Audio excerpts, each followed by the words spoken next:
Hi, everybody. Welcome to another edition of Packers Unscripted from Packers.com. I am Mike Spofford, joined by the one and only Wes Hodkowitz. We're coming to you here from our studios at Lambeau Field to preview Week 4, Lambeau Field. Packers against the Vikings. It will be a noon Central Time kickoff. And Wes, Packers are 2-1 as we know. Jordan Love is continuing to practice. He's feeling better. He's moving better. He's still limited. We don't know if he's going to play or not. So it could be Jordan Love. It could be Malik Willis. But what we do know is the Minnesota Vikings are 3-0, and they are sitting on top of the NFC North. And I'll let you decide where you want to start, whether it's with Sam Darnold and his 117 passer rating in what appears to be the resurrection of a somewhat previously lost career, or this Vikings defense that leads the league with 16 sacks and has only allowed 30 points in 3 games. The Vikings are pretty formidable on both sides of the ball here. This isn't just some kind of one-trick pony club. I'm glad that you didn't open with the Aaron Jones thing, because I might just end up filling up the entire episode with that. I have. We'll get to it. I have that. We'll get to it. We'll get to Aaron Jones. I want to start with Darnold, if I may. And you wrote already about the defense. You can touch on that, and maybe I can interject a little bit. But Sam Darnold really impresses me for 2 reasons. One, I like this idea. Baker Mayfield achieved this as well. I like this idea of guys who specifically are from that draft class that it didn't work out for them in their first stop. They had to find their way again, and it wasn't easy. Mayfield ended up making a spot start on 5 days' notice with the Los Angeles Rams a couple years ago after it didn't work out in Carolina. Darnold goes to Carolina. It also doesn't work out. He goes to San Francisco, gets a few opportunities. I remember when the 49ers signed him, I'm kind of like, what are they doing? Why do they need him? And then he ends up being counted on. And then the Minnesota Vikings, and tip your cap to them for this decision, because they move on from Kirk Cousins. They draft J.J. McCarthy, but Sam Darnold is chosen as that kind of bridge gapping quarterback. And then, of course, this injury with the knee happens with McCarthy. So now Sam Darnold is the starting quarterback. Yep. And when you get guys who are naturally talented, a first-round pedigree, that learn from their mistakes and make the adjustments like Darnold has, I think you got to tip your cap to him. And as I've told you several times this week already, I tip my cap to Kevin O'Connell, because he's been in this position several times now.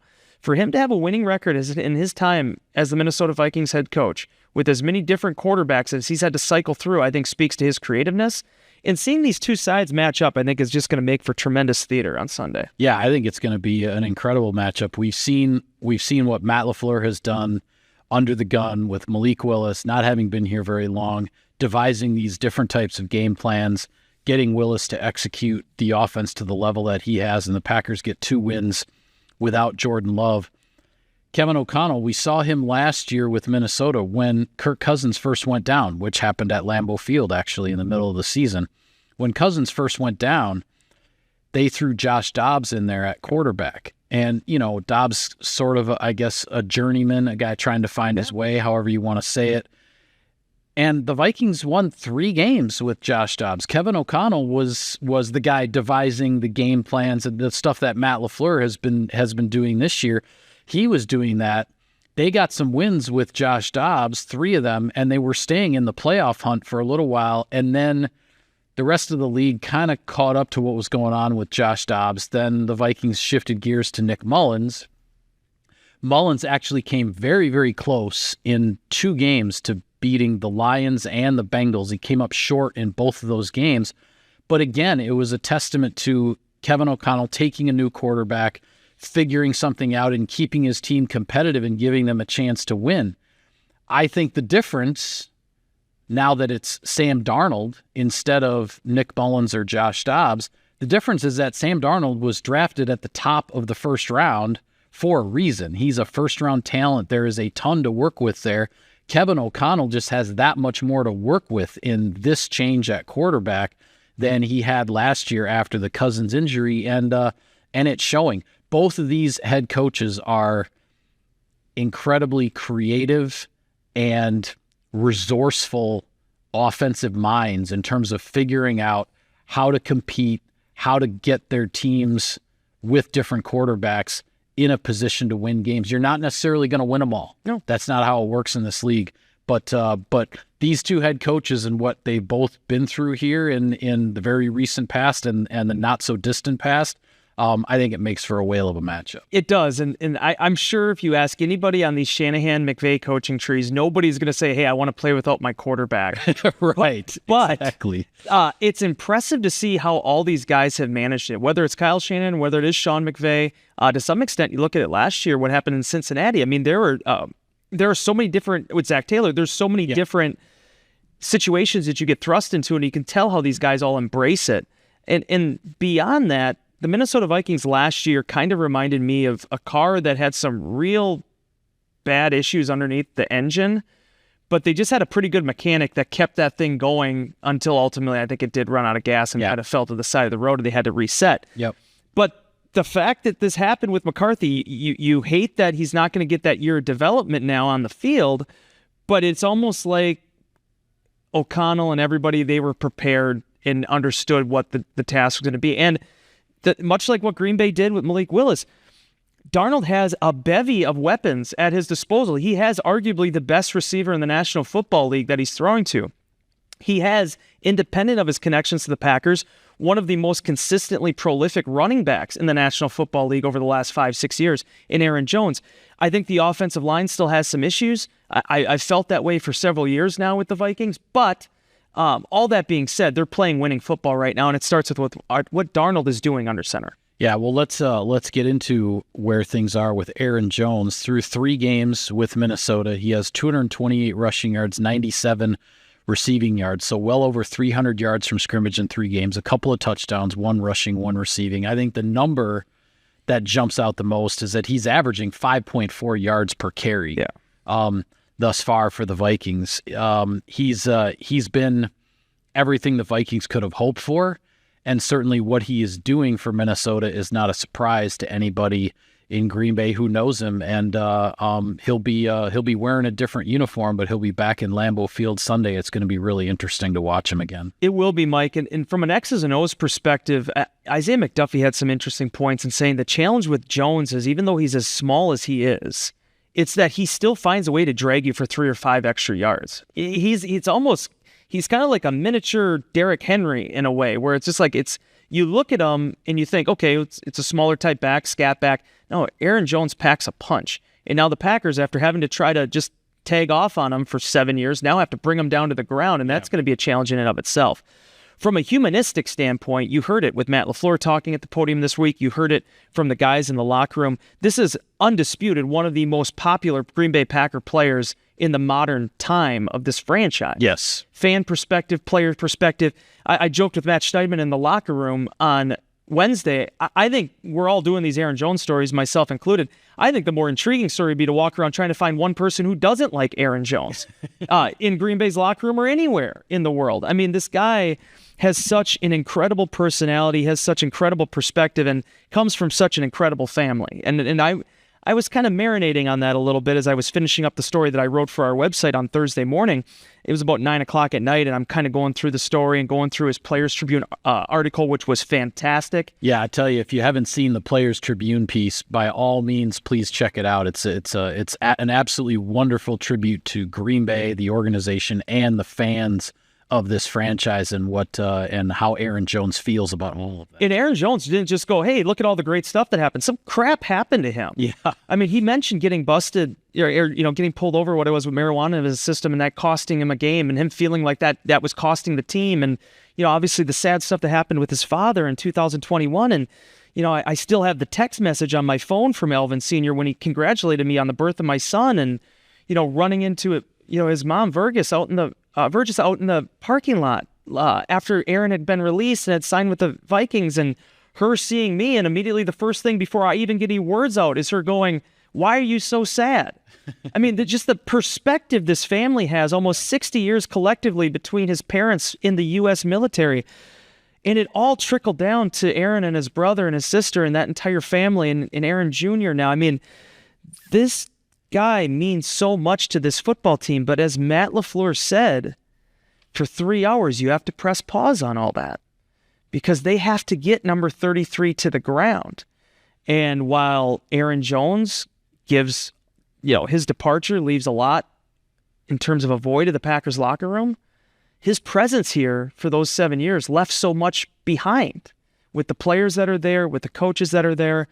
And as I said on my Instagram story earlier this week, I mean, you hate to see him in another color uniform, but it is going to be tremendous to see him back at Lambeau Field on Sunday. Yeah, and I can't even imagine for him, like, emotionally what it's going to be like. You know, we talked about a little bit with regard to, you know, Malik Willis walking back into, you know, Nissan Stadium in Nashville, but this is entirely different, you know, because this is not about this is about one of the franchise's all-time greats, you know, the number 3 leading rusher in the 100+ years of Green Bay Packers football. And for everything that Aaron Jones accomplished on the field, he's remembered around here for the person, the man, you know, the son, the brother that he has always been off the field. And I think it'll be mixed emotions for all of us watching from the press box. It's like there's going to be, you know, when that number 33 gets the ball, it's like, all right, yeah, the Packers have to tackle him, but at the same time, if he breaks into the open field and has a big play, it'll be interesting just how is the crowd at Lambeau going to react to that, you know, because he is such a beloved player. Mike, you're going to hear a pin drop is what's going to happen if that would happen. I mean, I think so. I mean, yeah, and just to mention too, I mean, a lot of people have been asking this in Insider Inbox, and you've seen it too. We both answered the questions, just how fans are supposed to feel. Well, here's the thing where the fans get kind of lucky. Yes, your voice, it matters. Your cheers matter. But ultimately, you just have to watch what happens. The Packers defense, they're the ones that have to deal with this problem.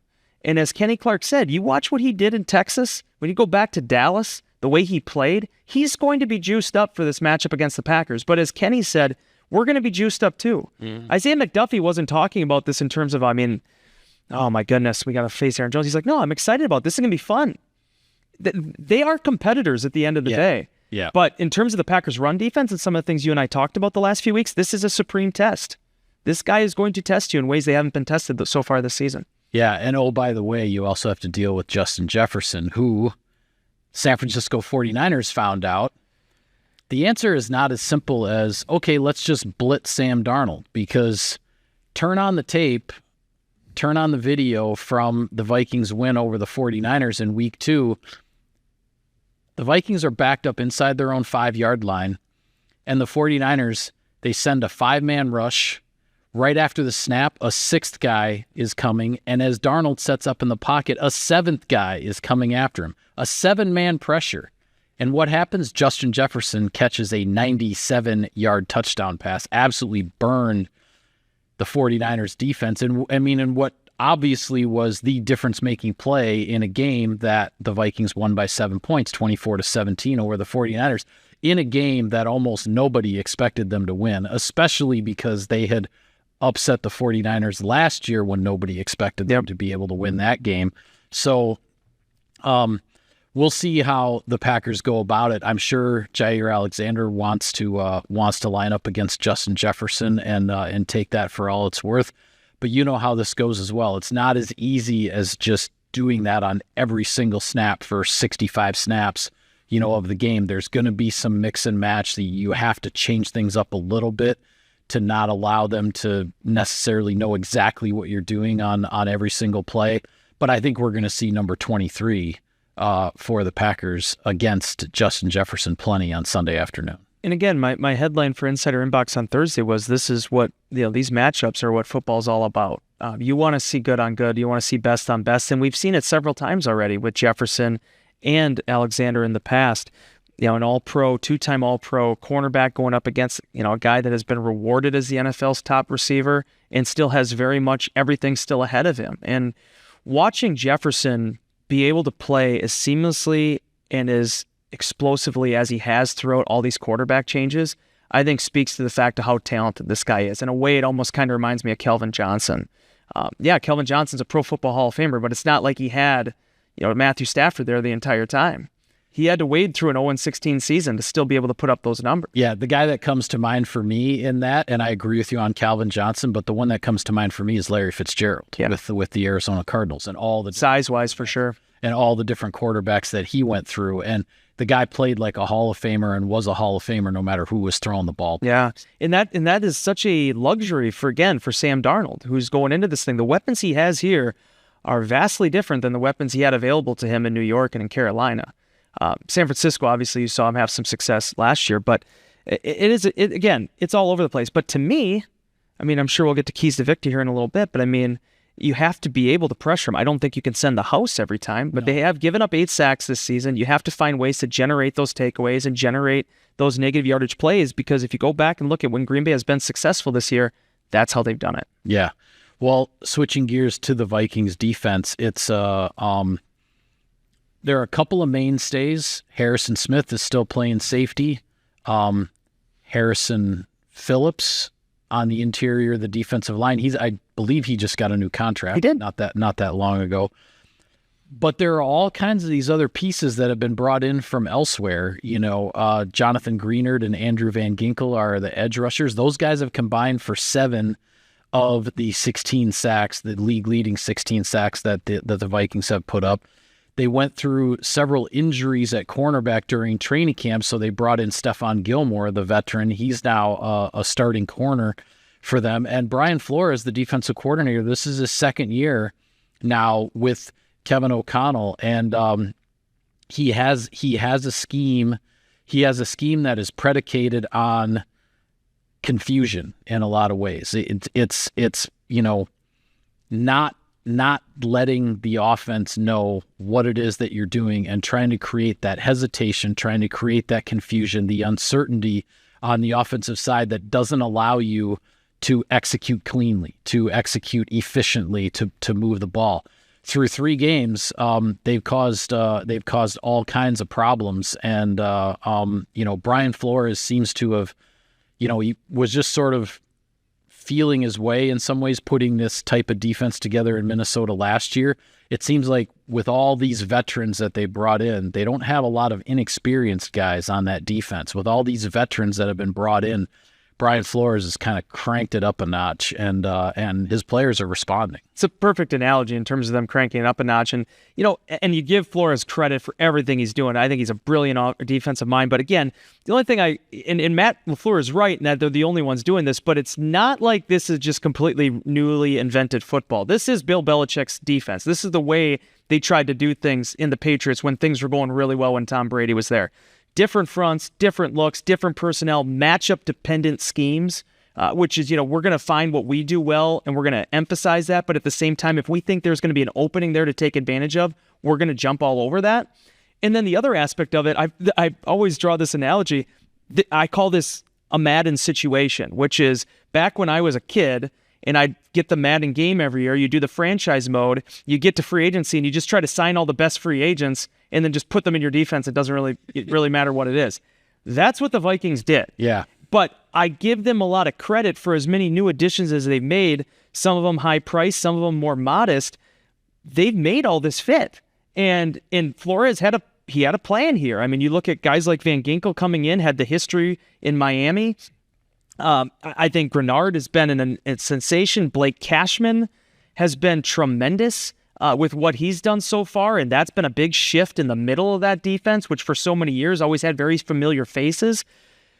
By and large, they play really good team defense, and the defensive front is stout. You're going up against a unit that's given up 71 rushing yards a game, and it's also not just the fact that no one's running against them. Teams are trying, and they're still only giving up the 3rd fewest rushing yards per play. Where I see the opportunity lying for this Packers offense is I still have major questions about that secondary. Stephon Gilmore's been around for a long time, but I mean, he came in late, and it's not like his previous few years have all been the same type of all-pro level that it was 6-7 years ago. Right. Harrison Smith is still one of the best to do it, but he's a little bit longer in the tooth. The secondary is where the unraveling started for Minnesota several years ago. I'm trying to figure out right now if they've caught back up to where it was kind of in the prime peak of that Mike Zimmer defense. Yeah, they have Harrison Smith and Gam Bynum are the safeties. Those are the guys who have been there. As we said, Gilmore has come in as a corner. Byron Murphy is the other starting corner, and he's been there, so he knows obviously Flores's system. I agree with you that that is the play. That is the place where you look at it and you think you should be able to attack that secondary, but they make it very difficult to get explosive plays, to get those big gainers that shift the momentum. And and in this case, the numbers don't lie. I mean, you play three, I don't care who the opponents are, but I mean, two of these opponents were the 49ers and the Texans, and yet through 3 games, these guys have only allowed 30 points. Mm-hmm. That is really, really hard to do over any 3-game stretch in the NFL. And keep this in mind, too. You look at the defense for Minnesota, you'll see 26th against the pass so far this season, 239 yards allowed. They are 11th in yards per play. When you're talking about not giving up explosive plays, that's where it's reflected. Right. It's not in chunk plays. They're making you go the whole span of the field. They're getting pressures. They're getting takeaways. And they're getting to the house. Yeah. Well, we'll get to our keys to victory right after sponsor business here, Wes. Sirius XM NFL Radio delivers hard-hitting analysis and up-to-the-minute NFL news that true football fanatics need 24/7, 365. And at Cousin Subs, we have something for everyone, like our Wisconsin cheese curds, mac and cheese, golden fries, and creamy shakes, all paired with your favorite sub or sub in a bowl. Cousin Subs, 50-plus years of better. All right. Keys to victory. I'm going to start on this one because I did a little bit of the research and the math here. And what I find to be a rather alarming but impressive statistic with regard to the Vikings. They have, in their 3 victories, they have trailed for all of 3 minutes and 26 seconds. Against the New York Giants, they were down 3-0 for 3.5 minutes before they took the lead in that game. They have been tied for roughly 21 minutes of play, and those ties being only at 0-0 before the first score of the game. So for 155.5 minutes out of 180, they have been playing with a lead. Now, there is no better way to help a new quarterback, as the Packers have shown with Malik Willis. There is no better way to help a defense than to be playing from in front. And that has been the formula for the Minnesota Vikings, is to get on top and stay there. I think, a fast start never hurts you in football, right? But if you're going to make it a priority for any given game to start fast, it's this one, because if you can flip that script on Minnesota, you get them maybe out of their comfort zone a little bit. They have to try to win a game in a way that they haven't won before, which is to come from behind. Yep. If you can start fast and jump on these guys early, I'll be curious to see what happens. I think it's exactly what the Packers need to do Sunday. The Vikings are 29th in average time of possession. Like, that's wild that their defense has been this dominant, but yet they've been out there pretty much more than any other unit in the league in terms of at least the teams that are really playing winning football here early on. That part of it fascinates me. And I agree with you 100%. I think when and Xavier McKinney, that same statistic was brought to Xavier McKinney at his locker on Wednesday, and he's like, wow. He's like, I didn't really even fully appreciate that it was only 3 minutes and change. And he's like, that speaks to a lot of efficiency. It speaks to being able to jump on teams, and it also speaks to explosive gains and the fact that I think Sam Darnold's already thrown a 97-yard touchdown pass this season to Justin Jefferson. So being able to get points on the board is paramount, but seeing how their defense has also reacted to it is critical. I personally feel like when I break down this matchup, Green Bay has to be able to run the football. We'll see. Is it Jordan Love? Is it Malik Willis? Time will tell. We'll know 90 minutes before the game, likely. Yep. But Minnesota is a lot like Tennessee. Their bodies aren't as big, but they rally to the football and they get guys to the ground. Green Bay has to battle through that. They need to set that tone, because I think if you do that, regardless of who's at quarterback, that's where the secondary really opens up to you. And the Packers have the horses to do it. Josh Jacobs, last week he had to earn every yard that he got, but we saw against Indianapolis how he can take over a football game, can take over a first half. Emmanuel Wilson, 85 total yards this past weekend. First NFL touchdown pass. Quickly is proving he can be a bona fide number 2 running back in this league, and he's still climbing. I think that the potential is there for Green Bay to really have success against this front, but you have to earn it. And the blueprint is there. The schemes have been different. The game plans have varied. But protecting the football, establishing the run, and feasting off explosive plays, that's been the prototype to the Packers having the 5th top offense in the NFL right now and the number 1 ranked run offense in the NFL, despite the fact that Jordan Love hasn't played 8 quarters. Yeah, when you look at what the Minnesota Vikings are trying to do defensively with regard to the confusion, all the different pressure looks, and are they blitzing, are they bluffing, who's coming, who's not, all that kind of stuff. There's a big difference in the success rate of that kind of stuff on 3rd and 8 versus 3rd and 2, right? I mean, and that speaks to, you got to be able to run the ball, you've got to be able to stay ahead of the chains. Because when you get behind the chains, then it's all about, okay, what is Brian Flores and these guys, what are they dialing up in this situation to just be disruptive and cause all these questions as to exactly what's going on out there. So I agree with you entirely. And then of course it almost goes without saying, but the Packers' success so far this season defensively has very much been predicated on turning the ball over, on getting the takeaways. I mean, to have 3 in a game for 3 straight games, that's a tough streak to continue. But man, if you can keep taking the ball away, even if it's just 1 or 2 times against the Vikings here, that could go a long way toward a potential victory. Especially if you do it early. I felt like for all those big plays they made, and I did my best to summarize all of them in the Key to the Game story afterwards, but I really thought everything started with Jair Alexander. And I'm not saying it has to be a pick 6 every time. Sure. But when you have a play that takes the air out of the balloon of an offense, the momentum game never shifted. I mean, there were times that Tennessee still had success, but it didn't feel the same as it did before that moment where the game goes from 10-7 to 17-7. You need that moment again in this game. If Sam Darnold does make a mistake, if he's trying to test you deep, you have to find ways to execute upon that. The most exciting thing to me, I didn't cover the 2011 defense like you did. Can't give you the blow-by-blow on exactly what happened there with the amount of takeaways they had relative to the amount of yards they conceded. Yeah. But this unit, to me, at least in my time, they are the most apt to taking away the ball at every single level that I think I've covered. I think they have the safeties on the back end to make those plays. We saw with Jair Alexander what he can do outside. I think Eric Stokes' time is coming because he's going to continue to get targeted when Alexander's on the other side. It's only a matter of time if he stays healthy that he's going to get his pick. There's athleticism at inside linebacker. Eric Wilson, already has an interception. And you're seeing right now with Devontae Wyatt, the monster that this guy's becoming up front. The Packers can do it. They can take the ball away at every single level.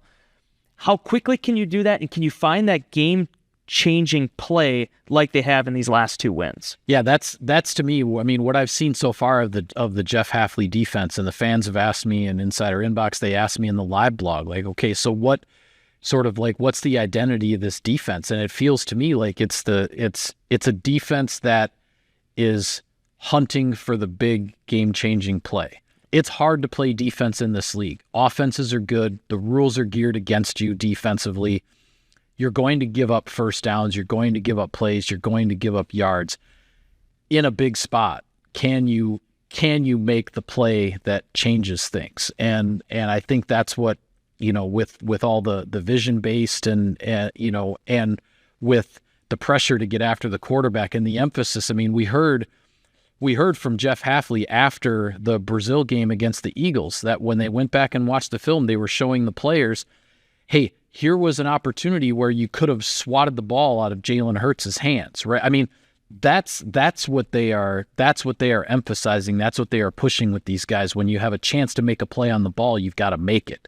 And we'll see. The Vikings have been pretty good at protecting the ball. Darnold has put the ball on the ground a few times. They have not. The Vikings haven't lost any of those fumbles. Aaron Jones has lost 1 fumble, I believe. Obviously, the Vikings aren't 3-0 by turning the ball over a bunch, as the Tennessee Titans last week, and we talked about how much they had been turning it over. So a completely different situation in that regard. But that's what this Packers defense is after. They are after the play that is going to shift the momentum of the game, the play that is going to change the landscape out there So far, they've been able to do it. They weren't able to necessarily take advantage of it against the Eagles, and that's why the Packers came up short there.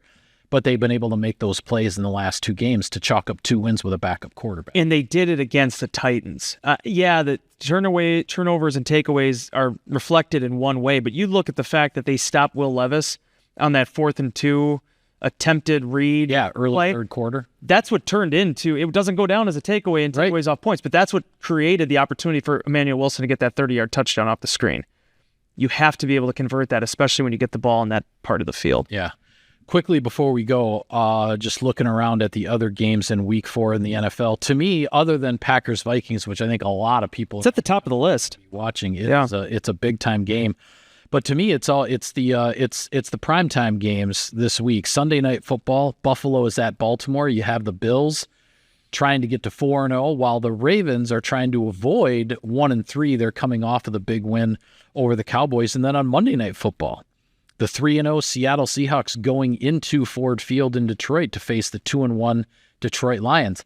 That's kind of a big early season game here in the NFC as well. Yeah, Seattle's doing what Seattle does. I mean, Kenneth Walker misses these 2 games. They make a change there at running back. They still keep the train on the tracks. Geno Smith throws 2 interceptions last week. It doesn't matter. They still are making plays. Just the fact, it's like Pete Carroll's gone, but it still feels like the same team to me with what they're doing out there and how they're achieving this. Now, you have them, you have the Lions. The Lions are coming back off some adversity. I mean, that is going to be a big major matchup. It's funny now with Detroit playing the way they're playing, we're getting primetime games at Ford Field now that we never got for like my first 10 years on the beat. Absolutely. And you feel that shift. Be interesting to see how tough a place Ford Field becomes to play as they get these primetime games and the crowd gets jazzed up. And I mean, because they were talking last year in those 2 home playoff games they had, there hadn't been that kind of intensity at Ford Field in a long, long time, maybe ever since the stadium opened in the early 2000s. I would venture to guess, because you and I were there. I wasn't working here at the time, but you and I were there for the Hail Mary game, and we were there for the winner-take-all game in 2016. Yeah. I bet those 2 games are the closest they've come to that. Probably. Because there were not a lot of times when I watched those games on television, not that you hear everything, but that there was that type of fervor. But I remember specifically that 16 game when it's like, okay, they might have a chance here to work their way in. And the way the crowd responded, and just that is a community, that is a fan base that is just waiting for a reason to come unglued. Oh, yeah. And Dan Campbell has fostered all of those emotions, and it's led to some really exciting football. So, yeah, that'll be interesting to see. Me personally, the game I'm most looking forward to, although we will not have any chance at watching it, I think, at all, is Washington and Arizona. Okay. Cliff Kingsbury's bringing that offense back to Arizona. And we saw what happened last week with Jaden Daniels. And now Kyler Murray on the other side of things, Marvin Harrison Jr. I think that's going to be 60 minutes of just absolute offense, especially if Dan Quinn's defense doesn't stop anybody again, like what happened against the Bengals. Yeah. But, I mean, I just think that is going to be a track meet. Yeah. And seeing Jaden Daniels, man, we talked about it on Tuesday, just how perfect he was. I give him all the credit in the world, but I'll tell you what, man, it didn't work out great for Kingsbury as a head coach. But when it comes to offensive football and that tree that he comes off of, it's an exciting brand, and it seems to be something that young quarterbacks can really thrive in. I'm very excited to see how that game plays out. Yeah, and 2 teams that haven't been in the mix for a while, and both of them, Washington and Arizona, maybe they're on the verge here. One or both of them might be, a couple months from now, we might be talking about one or both of those teams being in the mix. In divisions that are entirely up for grabs right now. Yep. The NFC West, for as much as it always feels like it is the 49ers show, all those teams are constantly in play. Yeah, the 49ers have 2 losses early. That hasn't happened all that often. And the Rams, the Rams beat the 49ers last week in a big division matchup there to avoid dropping to 0-3. So, and the Packers are going to see the Rams heading out to LA next week. So yeah, a lot of really intriguing stuff going on. And by the way, the NFC East, other than the Giants, it's all right there. Yeah. The Cowboys are struggling right now. Yep. Washington's in a very interesting position. It was incredible. After that game, reading the amount of stories, I know I told you that the day after, but reading the amount of stories of people in that market and people feeling like they were literally just a quarterback away from really being able to compete, Monday night proved it. And the Eagles, who are 2-1, are going to Tampa for a playoff rematch from last year, where their season ended last year. There's going to be there's definitely going to be a revenge kind of bounce back factor there for Philadelphia going up against a Buccaneers team that lost kind of a head scratcher last week when they were looking like they would end up 3-0 based on their matchup, and they're sitting at 2-1 trying to figure out what happened a week ago. I'm looking forward to watching none of it. Yeah, I know. We have work to do. It's okay. We get to watch, I think, will be the best game absolutely the entire week in week 4. With that, we'll call it a wrap on this edition of Packers Unscripted. Be sure to follow all of our coverage of the team and everything from Sunday's game at Lambeau Field, Packers, Vikings, Aaron Jones, Justin Jefferson. Maybe it's Jordan Love, maybe it's Malik Willis. We will find out. We'll have it all for you on Packers.com. For Wes, I'm Mike. Thank you for tuning in, everybody. We will see you next time.